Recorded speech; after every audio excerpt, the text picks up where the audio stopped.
should we start this? Let's make this like our own little like series thing. We eat, talk books. Yeah, trying to read one book a month. One book a month. And discussing it. And just having fun questions. And also it just being a reason for us to connect. Exactly. This looks like a good hot dog, by the way. Thank you. It is a good hot dog. Yeah. So what do you have? Do you want to tell the viewers?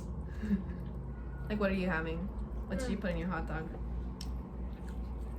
So we got the hot dogs from Blaze Burgers. So I put cheese on mine and crispy onions and ketchup, cheese, and the secret Blaze sauce, which I don't know what's in the secret Blaze sauce. It's like a special kind of sauce, eh? Special kind of sauce. It's like kind of resembles like sriracha mayo, but doesn't taste like sriracha mayo at all. This is actually really good. It's halal too. It said halal on it. Then most likely. Our book of the month, I kept calling it The Portrait of Dorian Gray.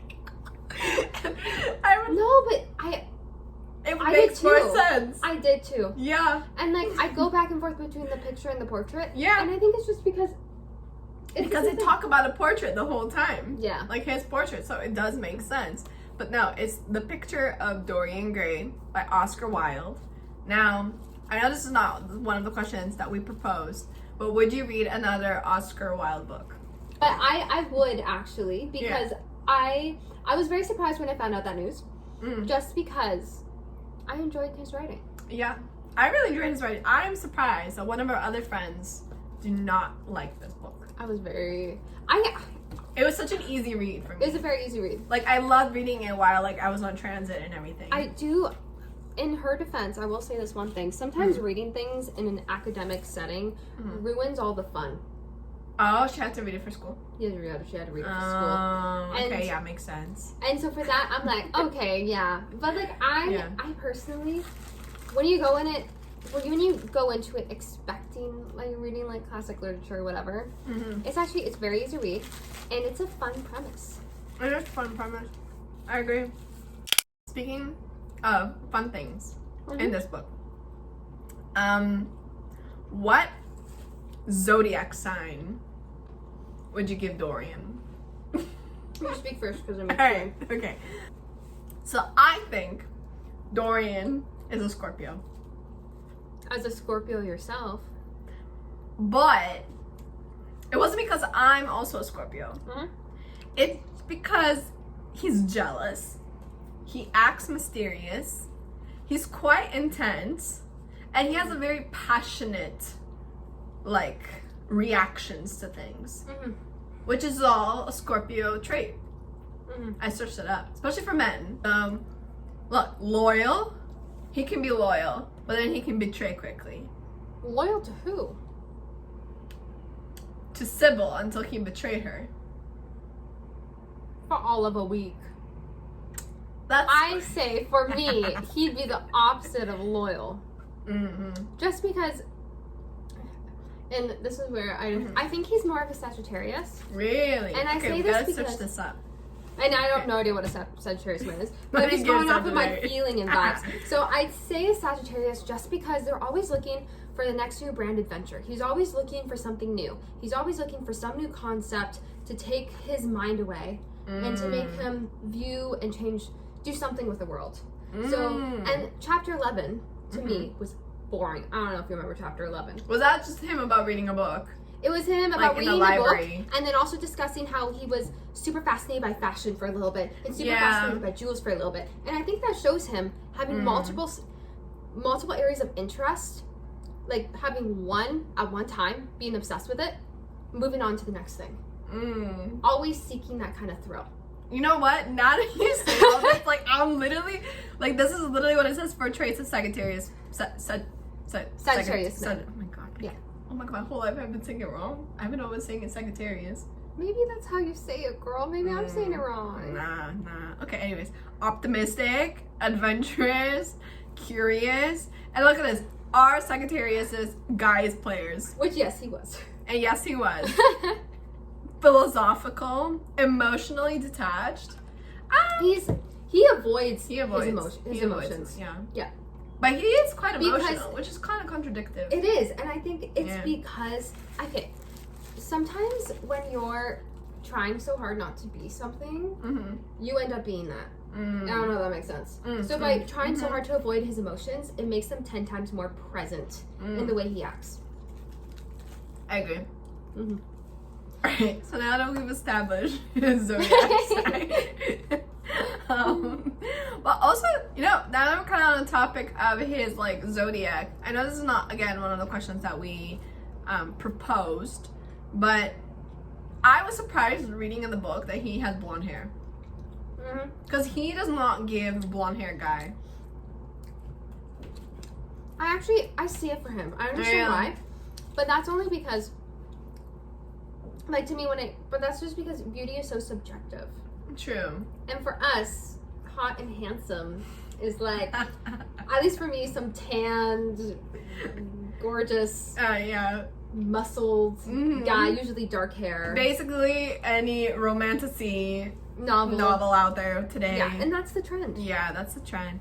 But you know, I think for me, a part of the reason why I saw him as more like dark features was because of the film with Ben Barnes in it. Yeah. And I think because I've had that already like predisposed image, you think of it as wrong. I think of it as wrong. Yeah, and that's true. I do Ben Barnes. I know. Oddly, I had a dream of him the other night. Maybe it was because we were talking about Ben Barnes, and then he just popped up in my dream. Oh, nice. You can even see her a little bit. This is Novi. He's a little baby. A little baby. She's just a baby. So out of all the characters, who do you feel best matches yourself? Oh. Weird question, but anyway. No, I think that's a great question. Why don't, this was your question. Do you have an answer to it? I feel like I need some ideas. I do. Yeah? Okay. Yeah. Okay. For me, I was actually thinking, I forgot how to say his last name. And I'm probably going to mess up his first name. Basil Howard. Because, like, he is that stereotypical good guy who, like, attributes his life to his art or his passions or whatever. And so people, at least in Henry's eyes, he's kind of boring in personality because he's so average. And the only thing not average about him is his passion for art. True. Sorry, I had like a bunch of breads. That's just okay. Embarrassing. So that's what I think of. And also because when you read about this stuff, like, about, like, Lord Henry's, like, contradictory statements and everything, you obviously, I feel like the average person would resemble themselves to Basil because he was the average good guy who was trying to do the morally good thing. I thought I'd also consider maybe Basil too, but now I'm thinking more about it, and I forgot his name. It's been a few weeks since I read the book. I was waiting. Sibyl's brother. Because He has a brother? yeah, she has a brother. Yeah. What's his brother's name? He dies. Oh yeah. Sorry, Yeah. I heard Basil for some reason. Yes. Yeah, Sibyl. I think it's James Vane. No. Maybe James. Wait. Also, James Vane. Yeah. Okay, nice. What luck for Dorian, I wrote.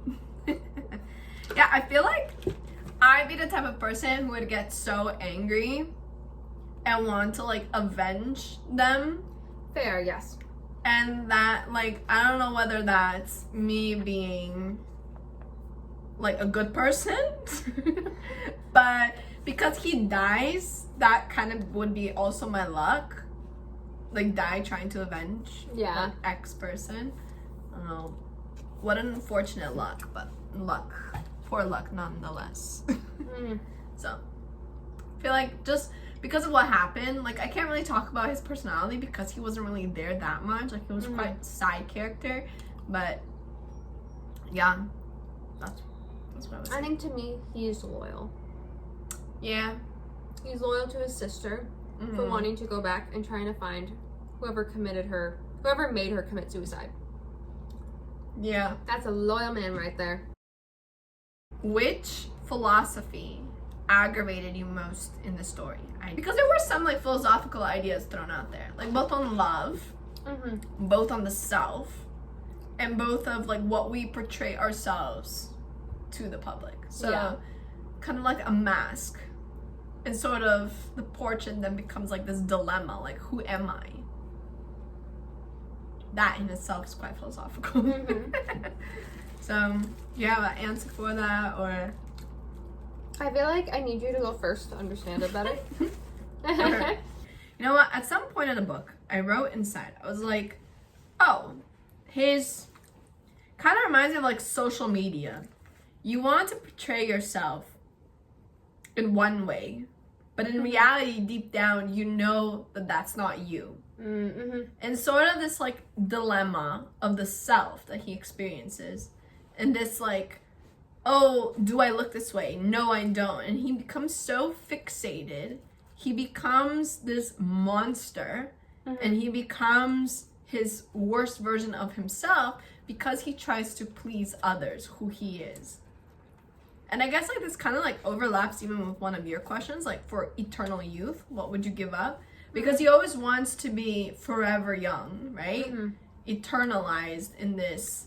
But like he has this like dilemma, like he's so worried about his imperfections. He's very vain.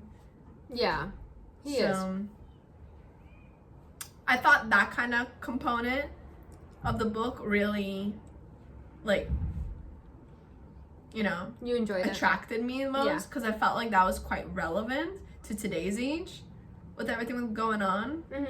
Like, yeah, I could keep on talking about it, but that'll be a whole other subject. I mean, I feel like the portrait itself is the interesting concept for me, and why I picked up the book, because his portrait, or his picture, is reflecting back to him his own soul. And at first you can tell he had this sort of enjoyment from watching himself tarnish it, and knowing that he will not change.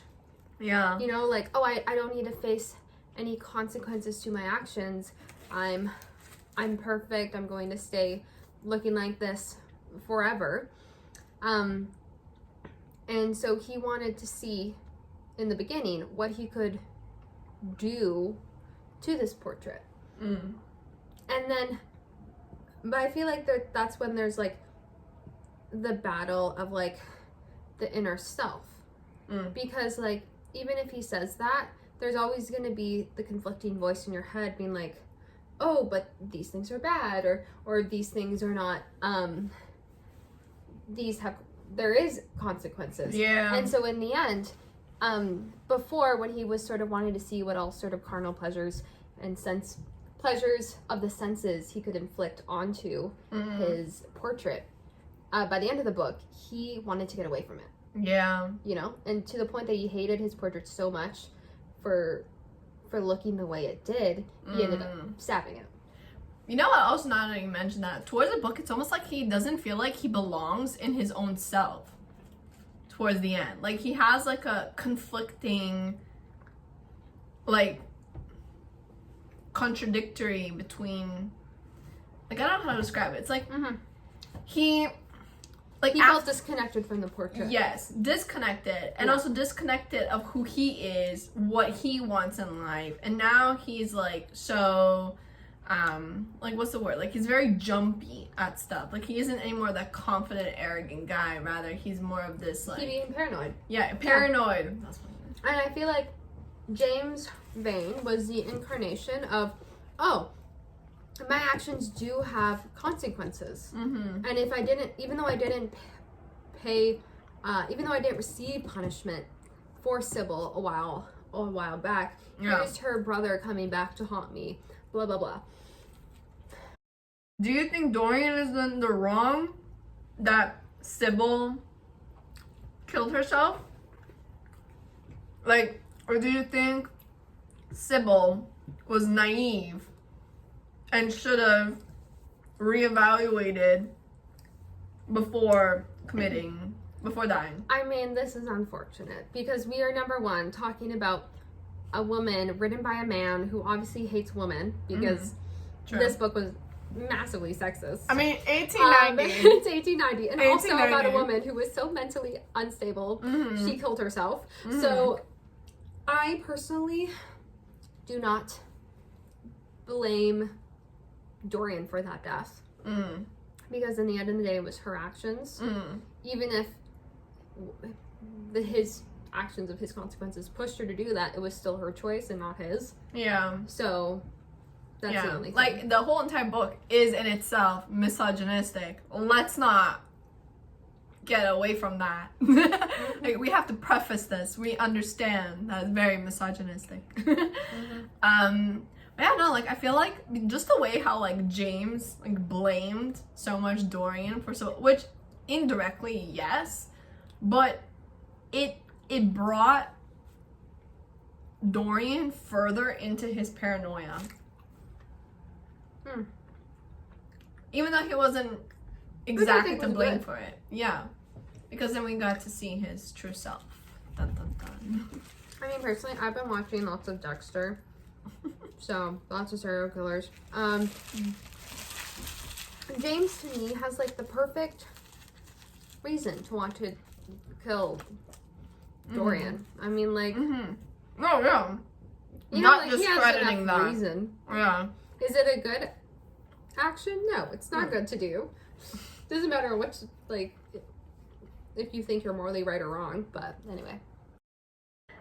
If you look back at yourself when you were 19 to 20 years old, the same age as Dorian, do you see resemblance in the way you acted in youth that were markers of his character? Does that make sense to you? Yeah. Okay, perfect. I just need to think about it. Yeah. I'm like, Honestly, I think just the arrogance, I think, is a big factor in your, like, late teens and early 20s, because that arrogance makes you think, like, you know the world, like, you know everything around you. You think you know what's gonna happen. You think you know what's gonna happen. And, like, I feel like we to this day do that, like, even though we're different type. Yeah, different type. Like, we're turning 24 this year, but I feel like we still have this, like, attitude, like, oh, we know better. Yeah. Even though we don't. Let's be real. We don't. Yes. We don't. But we learn, right? We learn, yeah. But Dorian refused to learn, which is a problem. I think that, and also the arrogance paired with naivety. So just being naive in general. Yeah. And I feel like that kind of closes back with your question, like, about eternal youth. And what would you, do with that? Because he's so naive that he thinks, like, he's gonna be, like, youthful for a long time. And, like... I do not understand why no one pointed out that he was not aging, except for Lord Henry at the end. Yeah. That was... same. That was one. I was like, you could build up so much suspense with that. It could, like, play a cause into his paranoia, but instead he was like, no, I look young. No one questions me. I'm perfect. Honestly, I'm trying to, like, also think back at the time, like, how people dressed and everything, like, back in the 1890s. I hope it's not one of those big white wigs. No. Let's Google it. Okay. Oh, please. Who was the it? Sideburns. So like, basically, like, Anthony Bridgerton in the first season. That's the one. Yeah, good hold up. I don't know, like, how can you look so young with a beard? Like, was he balding? Was that why? No, I think he was clean shaven. Clean shaven. Because that led to his boyish looks. Yes. Yeah. But was he balding? Balding? No. No. Maybe in his portrait, but not in his in his youth. Yeah. There is. No, I meant, like, later on in the story, like, why? Why? Who was it that commented on his age? You mentioned their character's name. Lord Henry. Yeah. Lord Henry. Like, look, like, you see what I mean? The first thing that pops up is Ben Barnes when you search. Yeah. Okay, I'm going on Pinterest. It's because they have some, like, really cool. Oh my goodness, your Pinterest is so much different than mine. I'm seeing, like, shirtless Ben Barnes here. This is not what I was meaning. Don't expose me. There's there's a couple that just look so cool. Oh, why does that look like Hayden, the guy from Star Wars? I think it is, actually. They redid his face. Like this one. Ooh, I like this one. Like, look how creepy that looks. And then, like...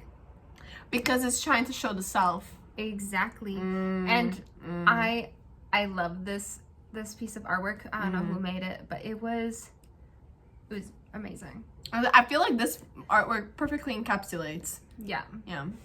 I would show to the viewers, but I don't know if this artist would appreciate us showing. When we don't even know the name of the artist. Exactly. So, but I mean, just go on Pinterest and search up Dorian Gray art.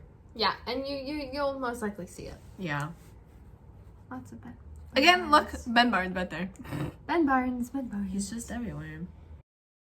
What do you think of Lord Henry's Harry? They switched between both. I don't know if you realized that throughout the book. They did, yeah. What did you think of his character?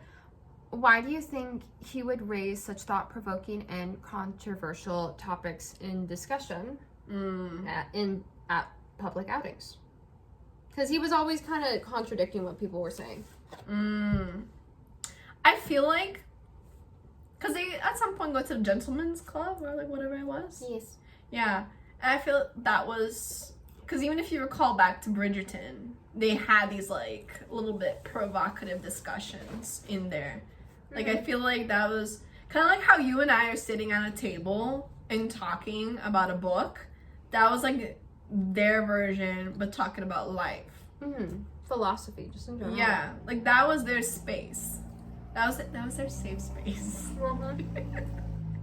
So I feel like that's why. But I think we shouldn't be so much then asking ourselves, why would Lord Harry or Lord Henry do that? When we should be asking ourselves, why would Oscar Wilde add these things? Like, what is he critiquing then about society at the time? Like, he's clearly critiquing about marriages, that the concept, or like the way how they're being done, because that was one of the first distinct but discussions that I was like, oh, okay. We're like, yeah. So in my head, I'm thinking, okay, what was happening in London, England, in their society that garnered Wilde to actually be willing to talk about it in his book? Yeah, that or like describing Jewish people as ugly, or like I think he also. But that said goes something, unfortunately on for centuries before. Of course, and that, and not only like he also brought up how like, oh, a clever woman is always ugly, blah blah blah blah blah. So like he always was saying these things in public that really, you know. Lord Harry was kind of his, because as we can see, some of the things that he expressed was, you know, for his own individual use. So he was clearly, he liked to talk. He loved to talk. He loved to talk, which is kind of like what Lord Harry did, right? And he was persuaded by each conversation that he had. So maybe that's a reflection of who maybe Oscar Wilde was himself. He was persuaded by the arguments that he heard. I feel like, maybe I heard this wrong. I feel like to me, Lord Henry, how do you want to call him? Okay, we can intermix. He is someone who is not being persuaded. He's the one who is doing the persuading of others. He's the one who is always battling what other people think and opening up their minds to be like, okay, you think this way.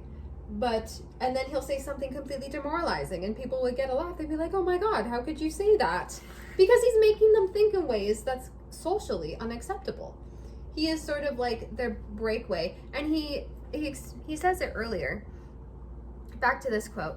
Because to influence a person is to give him one's own soul. And then his virtues are not real to him. His sins, if there are such things as sins, are borrowed. He becomes an echo of someone else's music. An actor of a part that has not been written for him. So anyway, that's just what I think. I agree. Is there any other good quotes in here? I got so many quotes. Like I was with my boyfriend at a restaurant And while we were waiting for our food, I took this book out and read quotes to him. And he was just there listening, probably thinking, what did I do to get myself into this situation? And I was like, sucks to be you. Also, you know what's the other quote? Sorry, I flipped and I was like, I have to tell you this quote. We live in an age that reads too much to be wise and that thinks too much to be beautiful. For me, in my head, I was like, this is so applicable to today too. Like if you read, people read so much and people are not wise, as one would think. Yeah, there's so much false information out there as well. Yeah.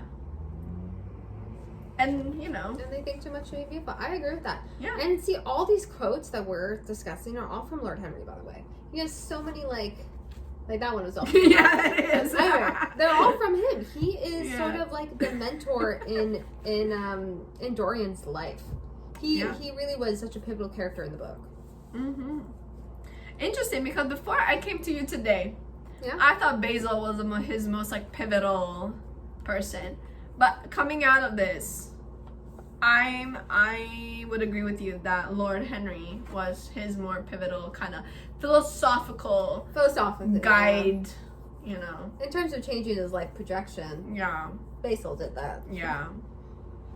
Or you can technically blame Dorian himself for saying all those things, shouting it out into the world. But anyway. Ooh. Humanity takes itself too seriously. It is the world's original sin. That was deep. That was deep. I've said this quote to 3 other people when I had this Because book. think about it, we are like the only species that we know of to be able to have all these self-reflections. Yeah. And think the way we do. Anyway, I have this one quote which I think really shows how misogynistic this book was. My dear boy, no woman is a genius. Women are a decorative sex. They never have anything to say, but they say it charmingly. And that was Lord Henry again, as always. This man. You can definitely see how he like flip-flops a lot between opinions. Again, this book is written so long ago. Yeah. Are we surprised that there's anti-Semitism? No. Are we surprised it's quite misogynistic? No. Are we surprised how enjoyable it still was? Yes. No. Would you end up liking it? Yeah. I loved how we both gave it 4 stars on Goodreads. Yeah, I know. I feel like the ending was a little wonky. Oh, the ending was very wonky. I was like, it was basically 1.5 pages. Yeah. It was very short. And it was very fast towards the end. Like it did feel like a fast-paced book, but it didn't feel like the ending that it deserved. Yes, I felt like. And that's why I gave it a 4 star. It would have been a 5. Really? Yeah. Had the ending been a little different, I would have given it a 5. I think it was a fantastic book on that. I feel like Oscar Wilde was like, okay, I've said everything I needed to say. Yeah, but that's the problem. The end of the story. But that's the problem. He just like went boom, done. Yeah, it was very like, oh, okay, that's it. It's like he had a deadline, and he just like had to finish it in a snap. That's how it felt like. Which is how I feel a lot about like other books. Like the book I was telling you about that I read the other day, that I finished the other day, Leave Me Behind. It felt the same way. It was very abrupt ending. Which sucks. Nobody wants an abrupt ending. No. So we have come to an end of our, how should we call it? Book talk? Let's talk book talk. It was fun. It was fun. We hope, fingers crossed, to make it a series. That would be pretty fun. Wouldn't this be fun if we do it another time? I'm honestly so excited to do the next book. Should we, like, do Sunrise on the Reaping next? Yes. Okay, that's the one we're doing now. Because I feel like we had 2 other books we were thinking of. One book you mentioned, I forgot. But the other book, I said, like, for funsies, if we can't find another book, we should read Bridge of a Kingdom or something like that. Yes. Yeah. But I prefer Sunrise on the Reaping. I do too. So we're going to choose that one. Yeah, we're going to choose that one. And hopefully I actually get a copy. Fingers crossed. Fingers crossed. I'm excited for our next episode. Me too. Okay, Mommy. Okay. Say bye-bye. Bye-bye. No, you say bye-bye. I should like zoom up on her. Bye.